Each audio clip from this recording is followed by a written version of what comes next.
Criminal ॲक्शनचा इशारा, 14 वर्षाखालील मुलांचा प्रचारासाठी वापर केला तर.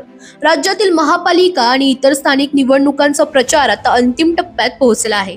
उमेदवार मतदारांपर्यंत पोहोचण्यासाठी सगळ्या प्रकारचे प्रयत्न करत आहेत. पायाला भिंगरी लावून प्रचाराचा धुरळा उडवला जातोय. नातेवाईक, मित्र, बाहेर गावाहून लोक बोलावले जात आहेत आणि काही ठिकाणी लहान मुलांनाही प्रचारात उतरवलं जाते. कायदेशीर दृष्टीने ही गोष्ट गंभीर आहे.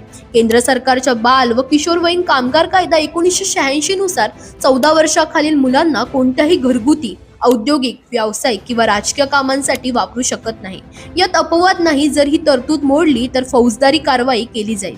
राज्य निवडणूक आयोगाने या प्रकारावर लक्ष ठेवलं आहे. विशेषतः 5 ते 14 वर्षाखालील मुलांचा प्रचारात वापर आढळल्यास संबंधित उमेदवारावर कठोर कारवाई होईल, असा स्पष्ट इशारा देण्यात आला आहे. प्रशासनाने सर्व राजकीय पक्षांना आणि उमेदवारांना सतर्क राहण्याचं आवाहन केलं आहे.